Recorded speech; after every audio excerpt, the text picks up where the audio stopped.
paaralan sa bansa. May ilang magulang pang nagreklamo dahil hindi sila pinayagang maghatid ng kanilang mga anak sa mismong classroom. With this pandemic, dapat ang isang magulang ay marunong din sumunod. Nagkaroon kami ng mga series of meeting with the parents and we explained that ang kanila ay dapat hanggang sa gate lang. And aside from logistical challenges, some teachers also raised concerns on learning loss among their students on the first day of classes. DepEd's special programs will be complemented by interventions from many organizations and education partners that wish to help our school children recover from their learning loss. Day one of school, and there's some learning and unlearning to do. Phase-in of in-person classes begin until November, when online education virtually, or at least is targeted to end. Are schools up to the challenging transition ahead? We discuss in this episode of The Chiefs.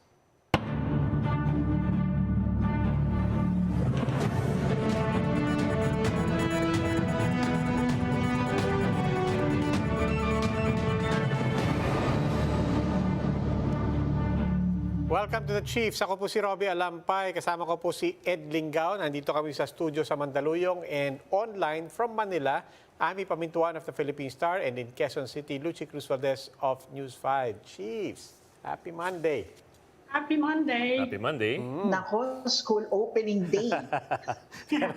Mukhang happy naman yung mga bata, di ba? Excited lahat eh. Parang naman. Oo. Nakalaya sila, nakalaya sa bahay. Well, depende. Depende kung nasaan ka.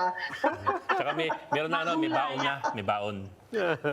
Pero nakakatuwa, meron din yung mga, sanay na tayo sa mga eksena ganyan, yung mga bata, nakatuwa ako yung nag-viral na yung bata nakalupay-bay sa desk umagang-umaga, parang pagod na pagod na. Pagod na pagod na.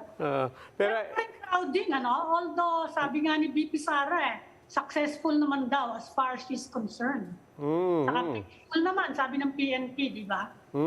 We'll talk more about the opening of classes. Of course, we'll devote a lot of time to that. But before we do that, Ami, ano pa bang ibang mga balita ngayon? Well, isang problema ngayon sa school opening, nagwa-warning yung si Dr. Salvana na in 2 weeks daw, baka umakyat na naman yung COVID cases natin. And apart from that, di ba, may monkeypox case na naman, the 4th case na Filipino. I'm also wondering daw kung may balita na si Ami doon sa reported encounter sa Samar, kung na-confirm na kung sino. Hanggang ngayon, hindi pa, hanggang ngayon, hintay pa namin eh. Kung mako-confirm kasi, well, sumabog yung bangka eh. Well, we're talking about Benito and Wilma Chamson, of course. Yeah, possibly. It's not yet confirmed. Possibly na neutralized daw in an encounter with security forces at sumabog nga daw yung boat. Yeah, kasi we're talking about the Secretary General and the Finance Officer of the CPP and PLDT. Yeah, certainly big news. Something we will be following. Not to mention that obviously this will affect the tone of how the president and this administration will want to pursue any peace talks, no? But anyway, sige, we'll talk about the opening of classes. We just need to take a break. Still ahead, we will get an assessment of day one of the school opening from the Department of Education spokesperson. Keep it here on One News.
So how did the first day of school go today? We get an assessment from Attorney Michael Poa. He is spokesperson for the Department of Education. Welcome back to Chief Attorney Poa.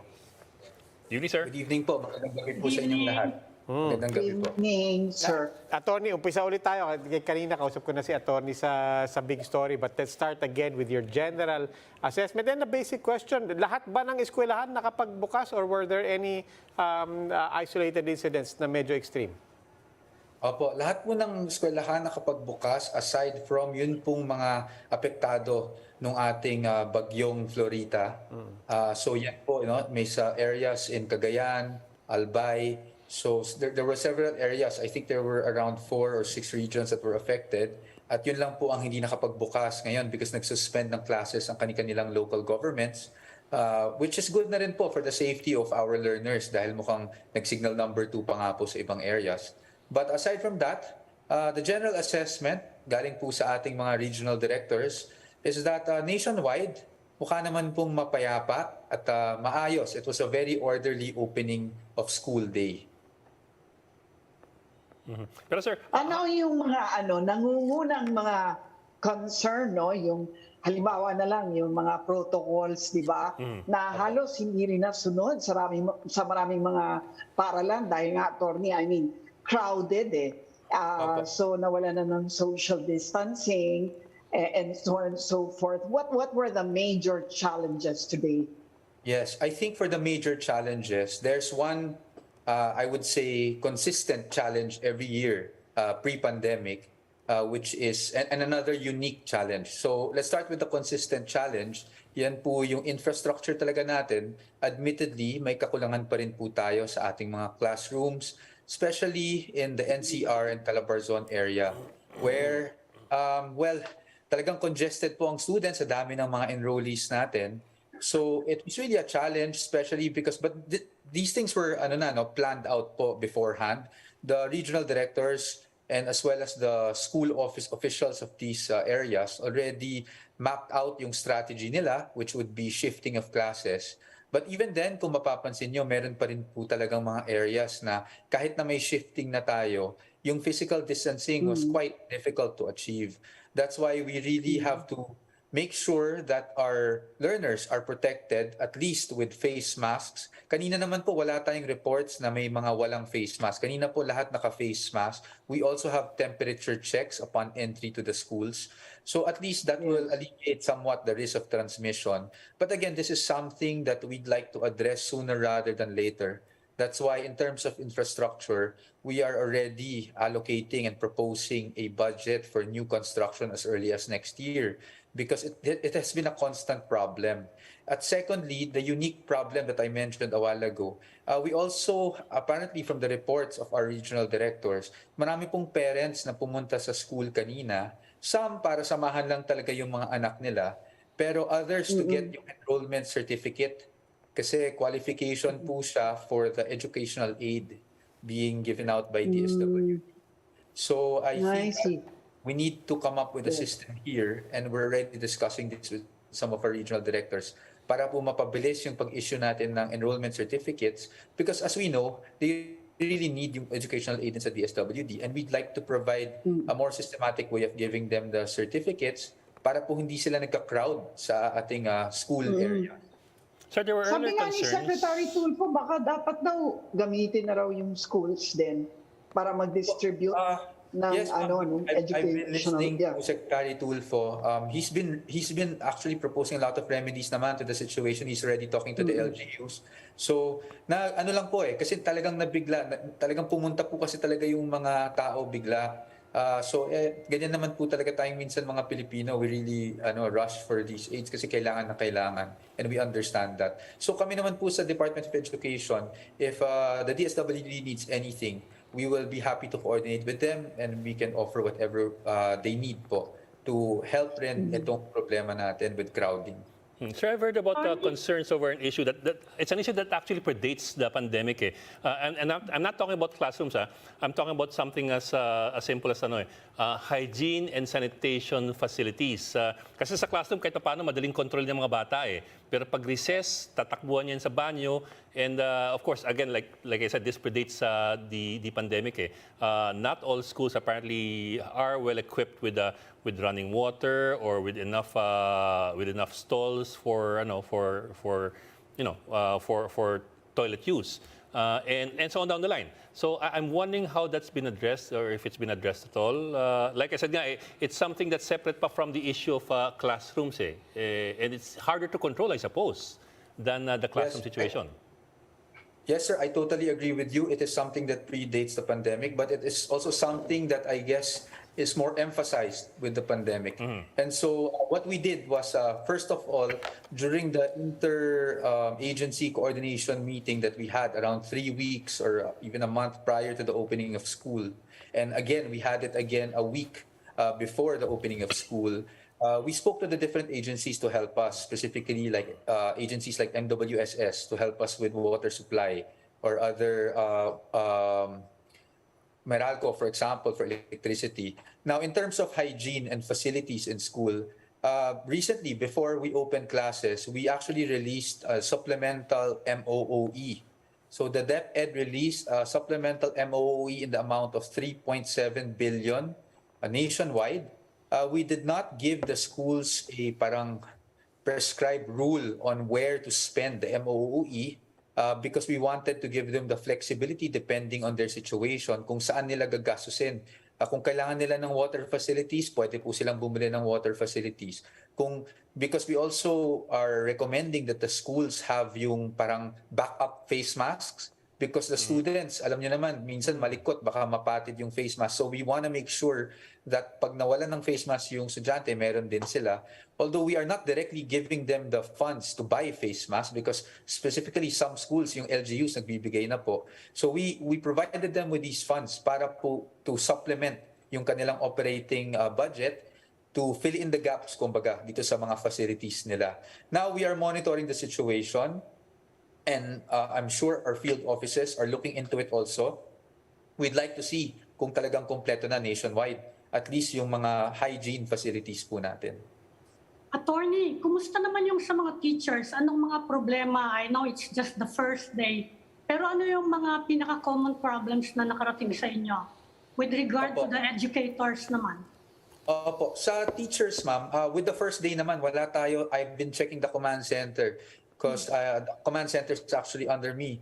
At wala naman pong nakukuhang complaints sa teachers. Pero ang parati nating nagiging complaints sa teachers, and I think I've mentioned this if not in our previous interview, is yung dami ng admin tasks nila. And aside from that, we also were informed by the regional offices na aside from the admin tasks that they have to do as part of DepEd or as public school teachers, naiimbitahan pa sila ng mga LGUs to participate in several activities of the LGUs.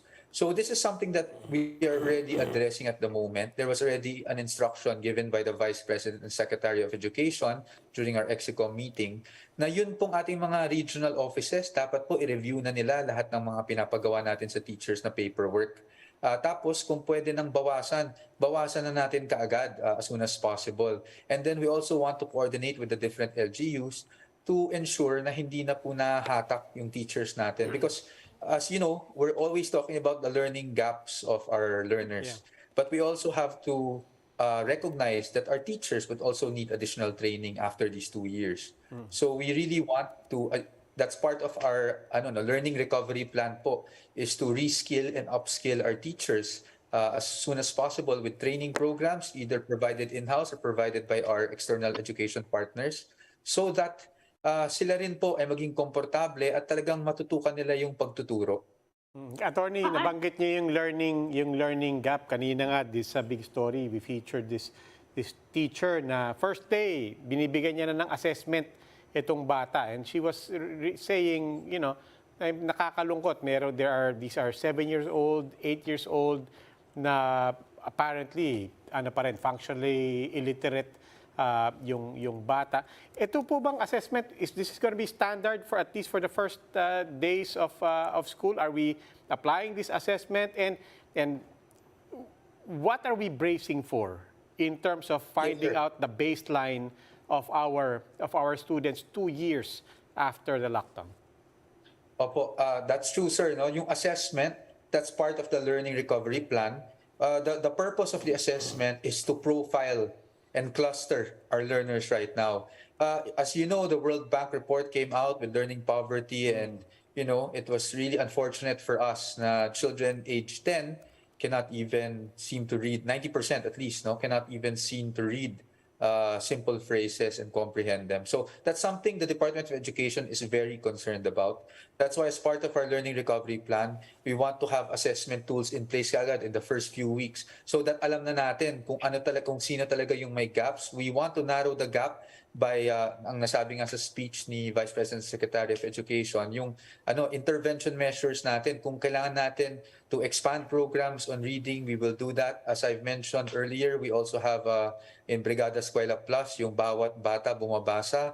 We want to help our learners. If we need to get learner aids or support just to get them back to reading and improve literacy skills, we will do that as an immediate intervention.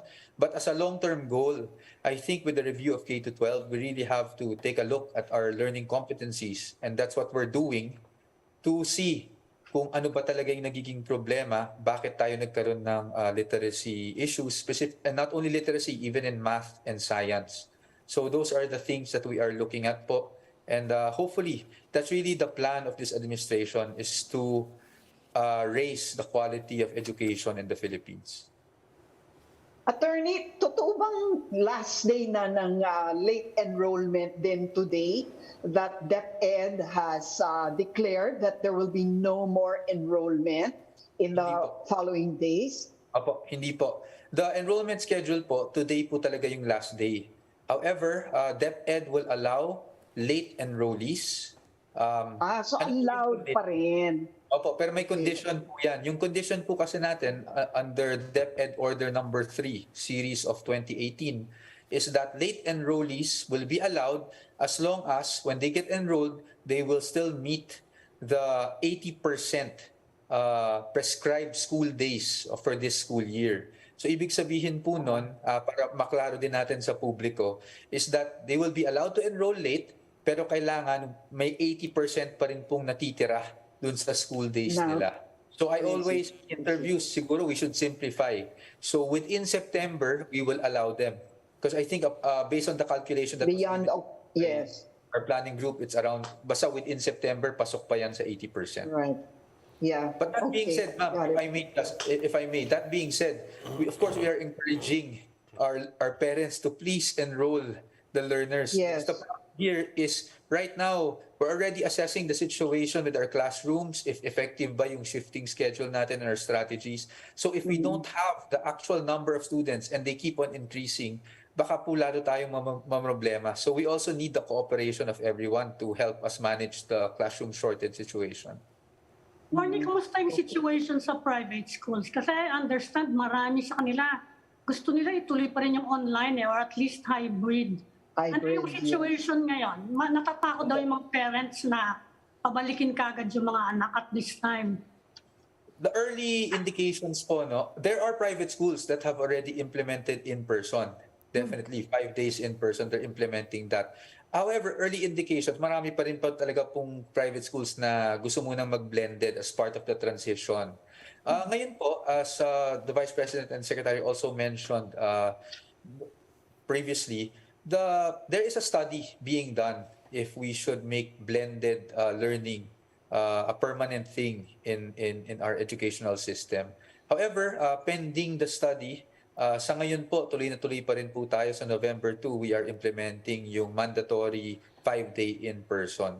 And hopefully, during this transition period, we will see what we can do talaga po to help prepare our schools for that mandatory in-person classes in November.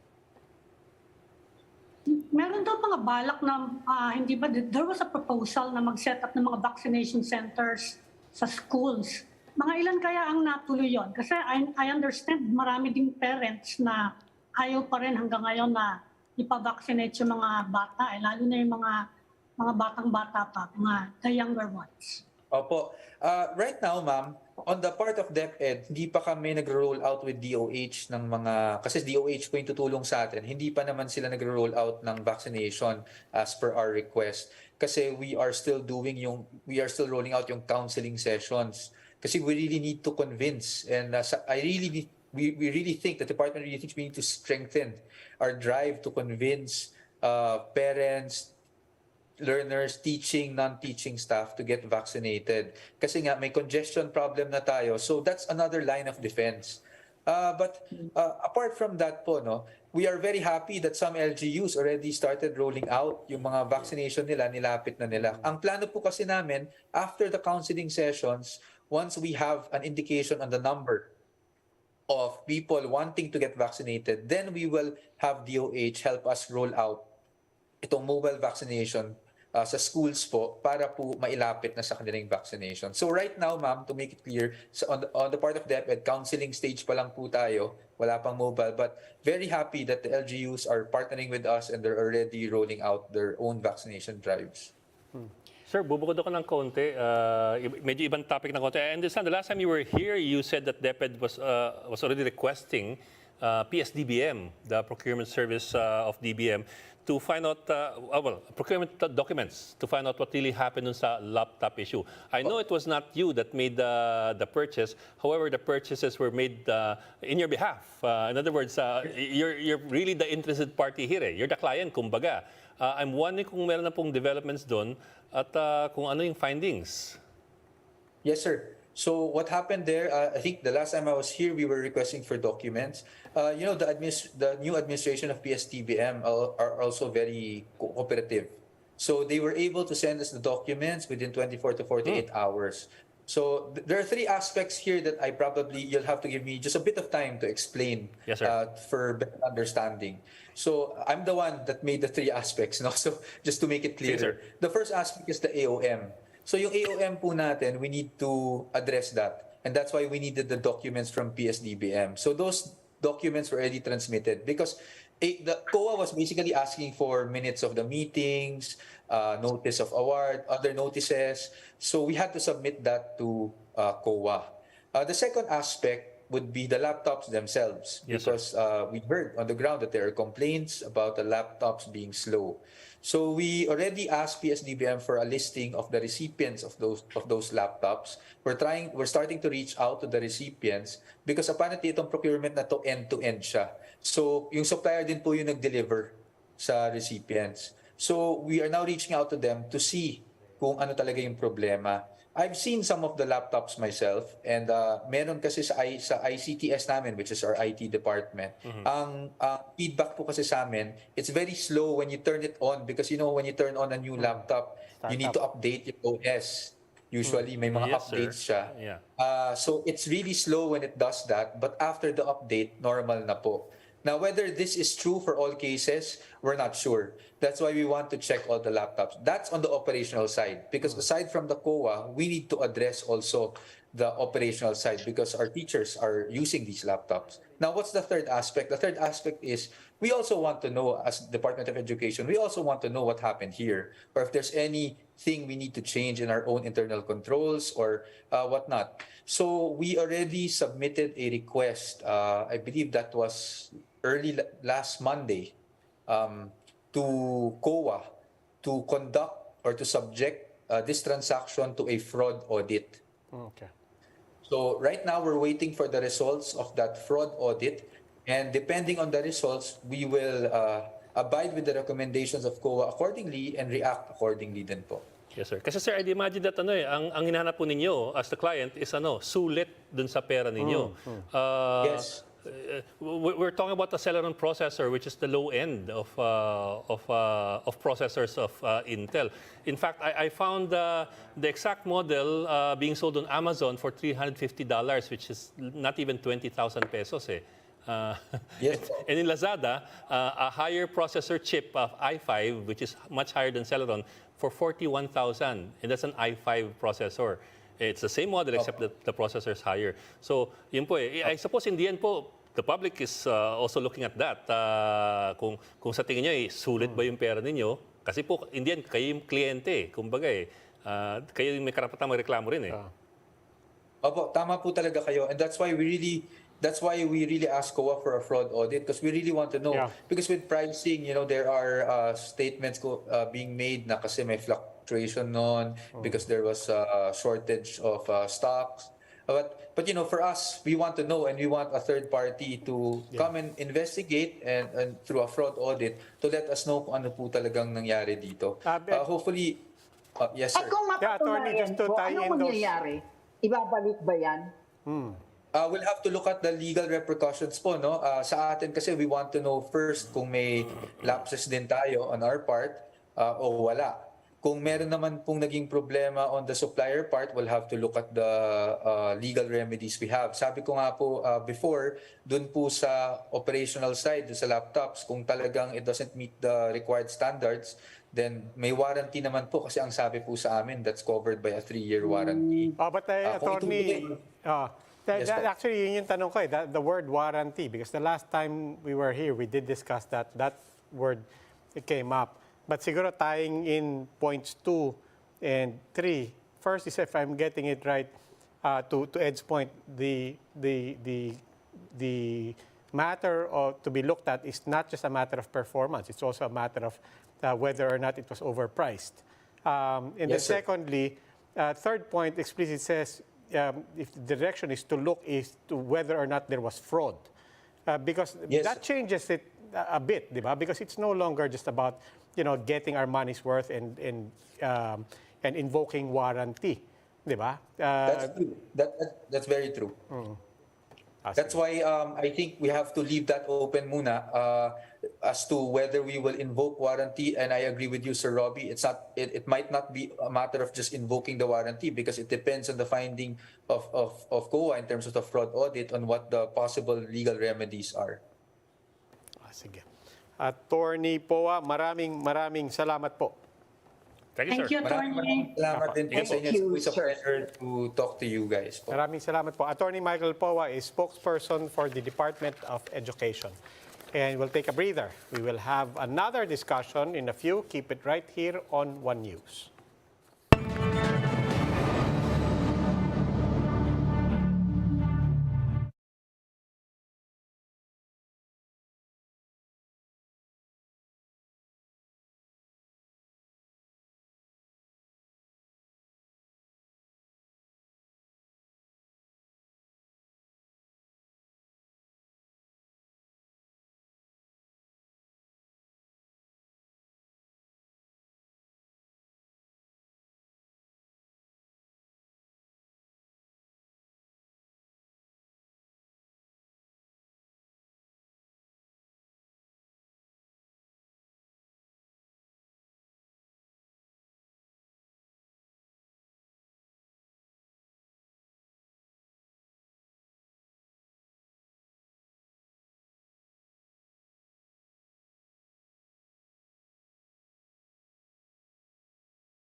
Welcome back to the Chiefs here in One News. Our second guest for this evening is OCTA Research Fellow Dr. Guido David. Sir, maraming salamat for joining us and welcome back to the Chiefs.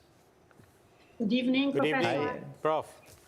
Hi, sir. hi, good evening, Ed, Ami, and Robbie, and kumusta? Yes, sir. Of course, we do want to talk to you about the trends in the numbers, but before we get to that, I'm sure you've seen the material that's been generated today on the first day of classes and how it's been conducted, how the kids are in their classrooms, how they are in their recess, and in general in school. What have you noticed, and are there any points of concern as to their situation on the first day of school? Well, Ed, to be honest, we haven't seen this in more than 2 years. And I think siguro a lot of us, we've forgotten what it's like to have classes back in full force. Kasi dati it was just, it's just a normal occurrence lang dati, to see traffic during school hours. So I think a lot of us were maybe surprised that I mean, I don't know what we were expecting, but yeah, the traffic is definitely kind of bad, and seeing students, a lot of them, and well, I mean, it's good to see students back in school. Pero syempre, it's a bit surprising that there are a lot of aspects to the situation were not up to our expectations. Yes, or maybe I don't know if we had the right expectations. So siguro it will just take some time before. Sir, some let me tie it in adjustment lang, time. sir. Let me tie that in with the latest numbers. With the latest numbers that we've been seeing, for example, in NCR, is there any reason to be concerned with the first day of school? So far, not yet. I mean, we don't know we won't see the effects of the schooling of the face-to-face classes on the numbers yet. It will take siguro 1 to 2 weeks before if we ever see an uptick. Hopefully not, but we might not see one immediately. It's possible we'll see one down the road. So it's difficult to ascertain at this time. I mean, not all schools are going back to face-to-face 100%. I mean, UP itself, I mean, it's not going to be 100% face-to-face. But there have been reports, I mean, people are noting a downward trend, at least in Metro Manila. It's safe to say that downward trend won't hold? Well, I wouldn't say it's safe to say that it won't hold, Robbie. There's a possibility that the downward trend will not hold with the face-to-face classes. We can just put it like that. Now, we are seeing the downward trend. It's not nationwide. We're seeing a downward trend in Calabarzon, in Western Visayas, in Cebu. But we want it to hold, and we will see, because cases are still significant. I mean, the downward trend has started, but it doesn't mean that cases are already low. It means, in fact, infections are still maybe just 10% off from the peak if we're comparing this to where we were at the peak.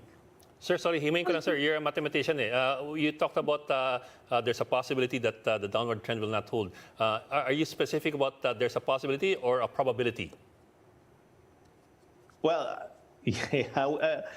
maybe both, because we cannot, I mean, we don't have enough information at this time. We don't know how, how many of kids have vaccines or how many of them have natural immunity.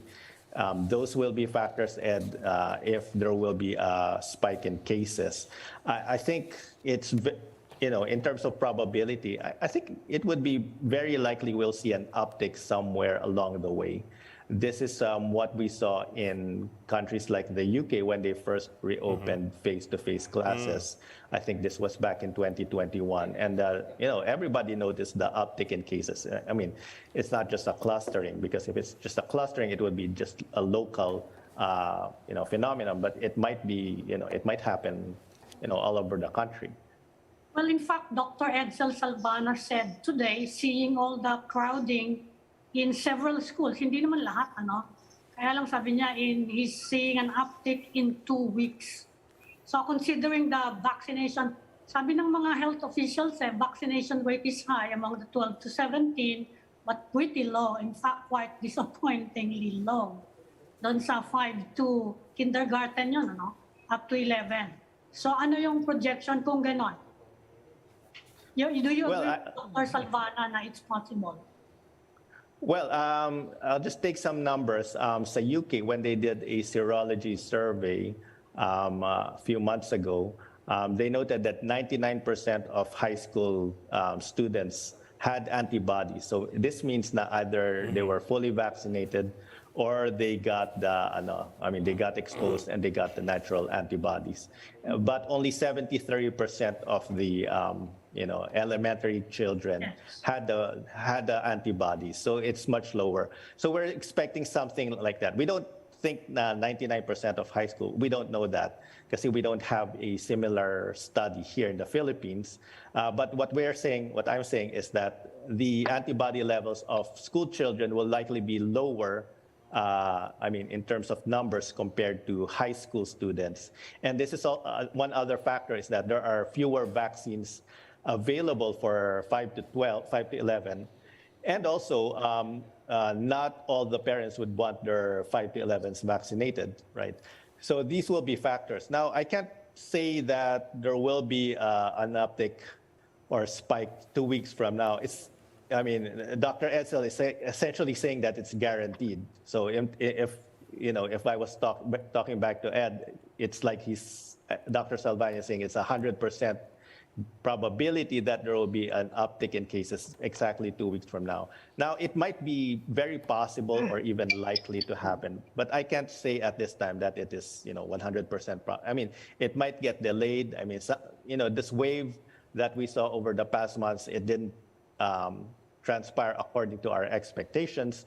The wave was prolonged, but we did expect it to be a mini wave. So there are aspects that are predictable, but there are aspects that are not so predictable. And when this uptick will occur is not quite clear at this time. But I think there's a high likelihood that it will happen. Will OCTA also do tracking of monkeypox? Because we now have 4 cases. And I think more than a dozen contacts who are being monitored, no? Yeah, actually, we are monitoring. Of course, monitoring 4 cases is not difficult so far, so we can do it on the side. Yeah. There's a bit of a concern here, not a major concern, but I think the 4th case is possibly local. Based on what I'm hearing, I don't have enough information, so we can't put that in print. But what I'm hearing is that it's a local transmission. It's someone who has not been outside the country, unlike the first 3 cases, who were travelers. So the 4th case could be local, and it's down in Iloilo. So, and the other aspect is that the 4th case is, from what I also heard, it's already a few weeks old. So what that means is that person has had the monkeypox already for some period of time. And there's a possibility that person may have infected some other people. Now, that's just a possibility. In the US, they now have, I think, 15,000 monkeypox cases. They're averaging about 600 a day. If we take the ADAR of that, it's about 0.16, I think. If we compare that to the Philippines, for example, we have the same kind of outbreak. That will mean about 20 cases per day in Metro Manila, which is not a large number. That could be managed, but there will still be some people who will be affected. And I think, most people are not that scared of monkeypox. About mortality rate is low, but some people are concerned because the monkeypox might destroy our skin, and Filipinos are very conscious about their skin. From what I know, yeah. Okay. Ako last question na lang, Prof. So malayong-malayo na ba talaga right now yung endemicity? Huwag muna tayong mangarap nun. No, I think kasi mild naman eh. And people do recover. So is it possible that we're also still approaching endemicity in spite of the numbers? Well, the numbers are low, actually. Relatively low. It's not like in January. And come this September, I think there's a chance that the president will not extend the state of calamity. He might, but but it will depend on factors. So, there's a chance that he won't. And that may be because the approach, and not just us, but worldwide, is that they are treating this like it's endemic. In other countries, they no longer wear, face masks. And, I think the sticking point, and this was pointed out by Dr. Leachon, is that other countries have a high booster coverage. Unlike us, we have a low booster coverage. So if ever the state of calamity is extended, it might be because we don't have enough booster coverage yet in the country. That might be the reason. But in terms of the numbers, our numbers are okay. It's not like what we saw in Japan when they had 250,000 cases per day. So, we had an average of almost just a little over 1,000 cases per day in NCR. Of course, the true number of infections is likely much, much higher, maybe 20 times higher. But still, hospitalizations are not high. So I think we're finding ways to live with the virus and keeping our economy open. But I think, Luchi, we can reserve judgment on that also, because we have to see what will happen with the face-to-face classes. I mean, this is sort of a trial from my perspective, and it will be like a feedback system. We will see what happens, and then we could recalibrate. And so I'm not sure if endemicity could be something that we're looking at immediately, but I think down the line, maybe a few months from now, it's definitely something that we could look at once we have seen what happens with the reopening of classes. Okay. OCTA Research Fellow Dr. Guido David. Sir, maraming salamat for joining us tonight, and always a pleasure to have you on board. Thank you. Salamat, sir. Thank you, Ingat po. Prof. Thank you. Good night. We are starting up another conversation in a bit. The Chiefs will be right back.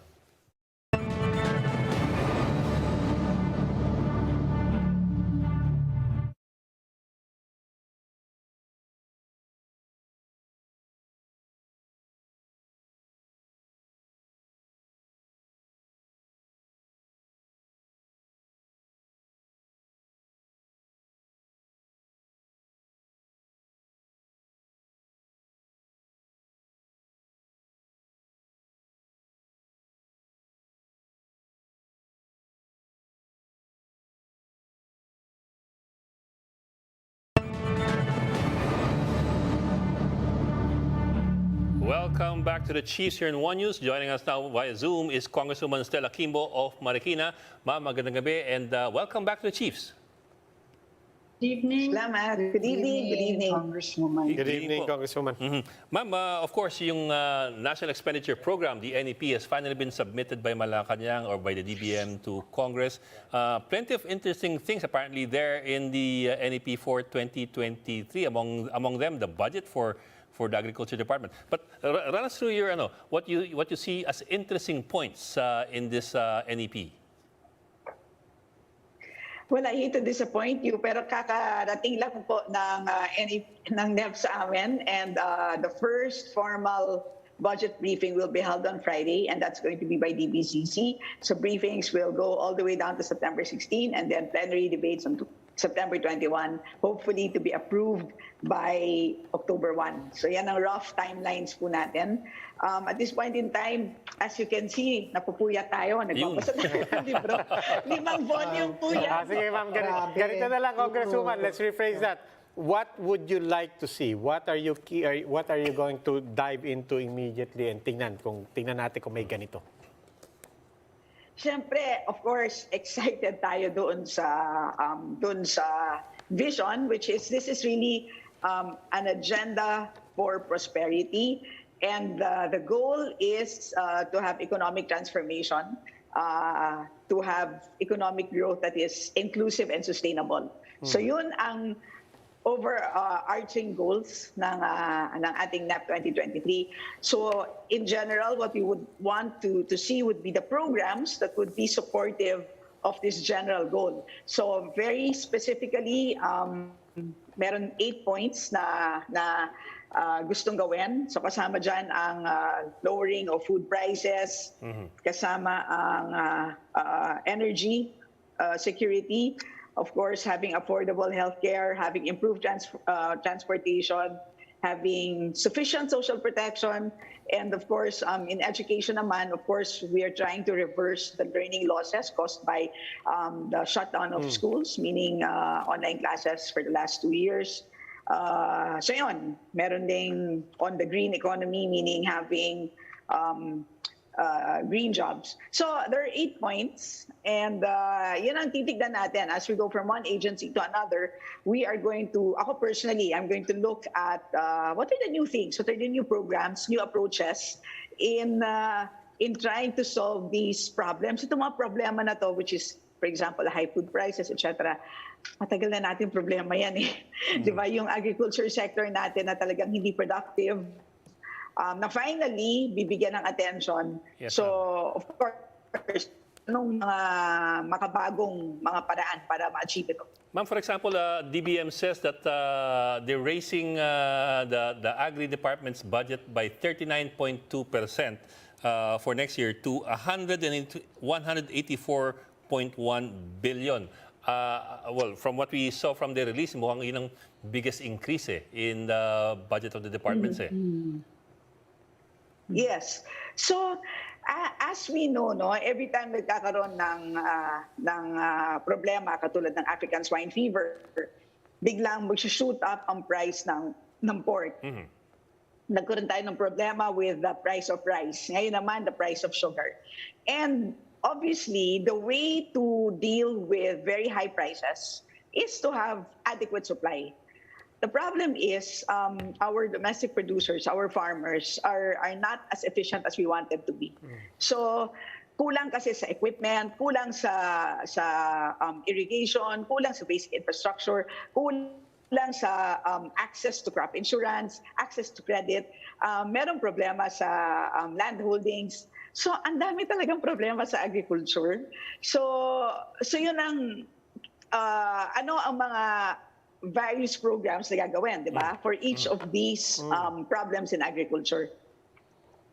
Food crisis. Aside from... What about the health crisis? Puro crisis siya nabanggit mo, energy, food, saka. Yun namang health crisis, ano yung mga priority? What do you think should get priority funding for our health crisis? Well, of course, first of all, relating to the pandemic, as you know, ang naging problema natin is kakulangan sa hospital beds. And if you look at the numbers in the ASEAN, we have the fewest number of beds per 10,000 population. Parang if I'm not mistaken, parang 5 lang. So, sobrang konti. So, ano yung plano sa pagpapadami ng hospital bed capacity? That's one. Pero ako personal, ang gusto ko talaga is malaman ko anong plano for primary care. As you know, meron tayong universal healthcare law, and there are 2 very important provisions sa UHC law. One is yung universal coverage ng PhilHealth. The other is primary care, na ang bawat Pilipino ay maging registered sa isang primary care provider, whether public or private. Sa ngayon, yun ang weakest link. And if we don't have a primary care provider, hirap tayo to prevent illness. And mas mahal to cure illness rather to prevent illness. But at this point in time, wala pa yung infrastructure to provide primary care, meaning kulang ang primary care providers, meaning doctors, nurses, midwives, kulang yon. And at the same time, yung mga healthcare centers natin are not fully equipped to provide primary care. So, matagal na yung batas na yan. 2018 yata yan napasa, 2022 na. Ni wala pa tayong, at the very least, parang assessment as to where we are in terms of primary care. So, tingin ko yan dapat because kung merong sapat na primary care, then you can rationalize your spending on curative care. Diba? It's always better to prevent rather than cure. Okay, still on health, bakit binabaan naman ang budget ng PGH? Kaya, considering that PGH nga naman has been at the front lines of the pandemic, what do you think was the justification for this? So again, pagpaumanhin niyo ako, hindi ko pa tinitingnan yung PGH budget, but I will definitely look into that, being a UP alum. And of course, PGH being a very important healthcare institution in the Philippines, kasi hindi lang naman siya mahusay na ospital at nasa NCR, ito rin ay itong pinakamahusay na teaching hospital. So very important na well-equipped siya. Ang pagtatanungin mo ang DBM, kung bakit naging ganyan ang budget ng isang ahensya, bakit lumiit, ang number one nilang sasabihin is meron silang algorithm, meron silang process. At ang number one na tinitingnan is utilization rate. So, kung hindi nagamit substantially yung current budget, ang nangyayari is napipinalize yung next year's budget.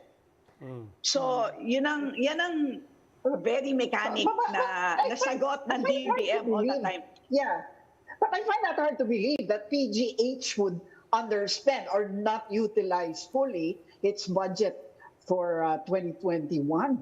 No, again, I have yet to look into the details. So hindi ko pa talaga alam. I am just saying that in general, when an agency faces a budget reduction, it's because hindi mo nagamit substantially. And it's not to say na may problema doon or whatever.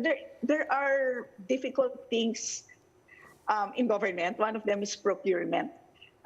Isa yan sa malaking obstacle to efficient absorption of funds, yung capacity mo to procure. Multifactorial yan eh. Minsan hindi lang yung ability to actually do the process of procurement. Minsan may risk taking din dyan eh. Yung sa amin, bad news dati kapag na-assign kami sa BAC, sa UP, talaga oh my God, parang end of the world na. You don't want to be part of a BAC where you will face certain risks. So may mga ganun din.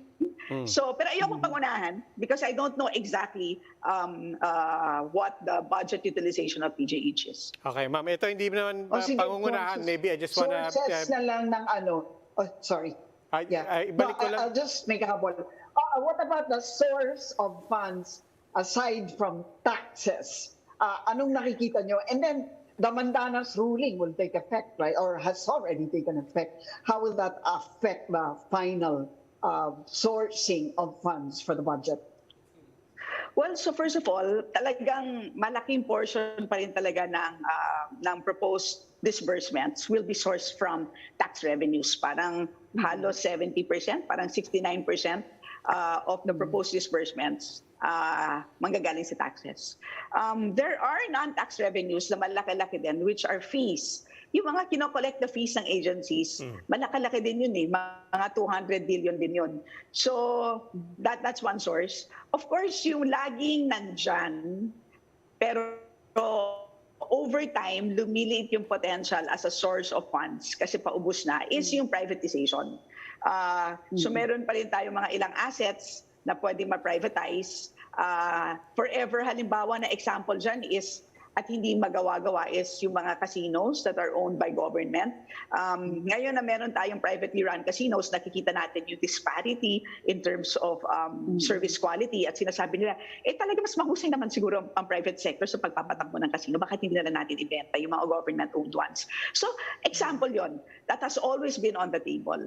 So, in general yon. And then of course, meron pa ring utang. So, a substantial portion is still going to be sourced from loans. But it has always been that way. It has always been that way. In fact, if you look at the debt payments as a percentage of total spending, ang in-increase lang niya is 1 percentage point. So even if parang right now, kasi nababahala tayo ng laki-laki ng debt to GDP ratio, etc. Baka hindi na tayo makabayad ng utang, etc. But if you look at the actual debt payments to be paid in 2023, the uptick is only 1% of total spending. Congresswoman, we're almost out of time. Ibalik ko lang sa agriculture. Lalong-lalo na itong past days, we've been talking about, as Ami said, one crisis after the other. If it's not onions, it's sugar. We were coming out of wheat and so on. But for all the talk about whether it's hoarding, tama ba mag-import or not, one thing that people have been pointing out, it comes down to efficiencies. As you said, we've had sectors that are no longer, that are basically not competing. It's easy to look at the headline numbers, di ba? 39% higher, and therefore the priorities are right there. But when you parse through how that budget is to be spent, how do we know if the Agriculture Department is headed in the right direction or, in fact, has a direction, or if not a vision? Well, again, we're starting from a low base. As we know, so if you look at all economic sectors, pinakamaliit talaga yung agriculture. And for the longest time, yung growth rates niya, pinakamababa. Tumaas lang yung growth rate niya, naging best performer lang ang agri noong pandemic because all other sectors had to be shut down. That was the only time na nilagpasan ng agri sector. So in short, when you're coming from a low base and there's so many basic problems to deal with, yun na nga. So particularly, for example, mechanizing, making sure that they have access to technology, that they have access to seeds, that they have access to credit, they have access to crop insurance. These are all essential and basic ingredients for an agriculture enterprise. So, yun eh. So for me, madaling ma-justify yung increase in budget kasi ang daming basic problems na kailangan talagang tugunan. And at this point in time, parang when you're starting from a low base, parang